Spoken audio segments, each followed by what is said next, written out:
Economic forecasting is often like steering a ship through fog. Experts, despite their models, are frequently caught off guard. The recent U.S. jobless claims report is a perfect example. Most market watchers expected claims to rise above 240,000, driven by talk of a cooling economy and scattered layoffs, but when everyone buys into the same story, they can miss the details that matter. This is the market's blind spot, focusing on the big narrative, not the granular data. At ForecastIQ, we look for these blind spots, starting with the data, not the headlines. Our task: would jobless claims for the week ending July 5, 2025, be above or below 240,000? For investors, these numbers are critical. They move markets. We ignored the noise and dug into the data: seasonal adjustments, holiday effects, state-level numbers, and layoff announcements. The goal: find real evidence, not just follow the crowd. In this careful process, a clearer, more accurate picture emerges, often at odds with the popular narrative. Prediction markets are supposed to reflect collective wisdom, but sometimes they get it wrong. For jobless claims, the market gave a 55% chance of claims topping 240,000, paying a premium for pessimism. This didn't add up. The market was echoing a negative narrative, not the data. Why? Information cascades. People follow headlines and analysts instead of doing their own research. This creates a feedback loop, reinforcing the wrong story.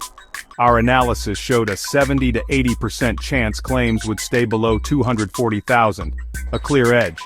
The mispricing was obvious, an opportunity to bet against consensus. The real puzzle: why was the market so wrong? It failed to dig into the obscure but telling data. The key is discipline, trusting your process when it contradicts the crowd. We had the evidence, the probabilities, and the conviction. The next step: act on it, confident the data would prove the market wrong. The calendar was our first clue. The July 4th holiday fell during the reporting week. Holidays disrupt claims processing, causing a temporary dip in reported numbers. The Department of Labor adjusts for this, but not perfectly. Our historical analysis showed July 4th week always brings one of the year's biggest drops in claims. No sign of a surge in layoffs before the holiday numbers were stable and well below 240,000. For claims to spike, a major shock would be needed. None was evident. The holiday effect alone made a high number unlikely. This was a structural, not speculative, factor. The market's odds simply didn't reflect this reality. Beyond holidays, we checked corporate layoff notices. WARN filings showed no new wave of layoffs. Tech sector chatter had quieted. State-level data from big states like California and New York was flat or down. If a surge was coming, it would show up here first. It didn't. Continuing claims, a sign of labor market health, were stable. All four pillars: holiday effect, WARN notices, state data, and continuing claims, pointed to a strong labor market.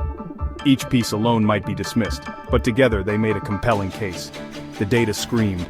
Claims would stay below 240,000. On release day, the Department of Labor reported initial claims at 227,000, far below expectations. The market was surprised? We weren't. Prediction markets settled instantly, rewarding those who bet against the consensus. The data had told the real story, not the narrative.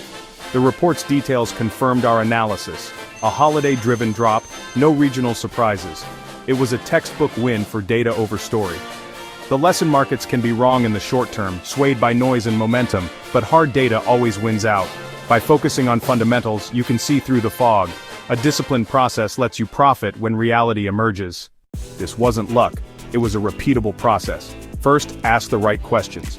What variables matter most? For jobless claims, it was holidays, admin quirks, and leading indicators. Next, gather detailed data. Go beyond headlines, dig into state reports and corporate filings. Then, synthesize, weigh each factor, build a probabilistic forecast. For July 4th, the holiday effect got top billing. Finally, act.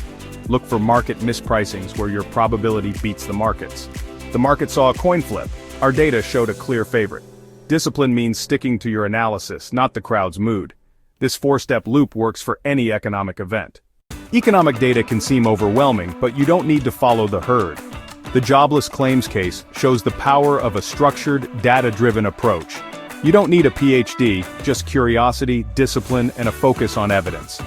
Start with a specific, measurable event. Break it down. What are the key drivers? Find reliable data sources. Build a simple, testable thesis. Write it down. Test your thesis in prediction markets or other venues. If your analysis and the market's odds diverge, you've found your edge. Success comes from consistent, disciplined application, not hot tips. The path to smarter investing is paved with facts, not noise.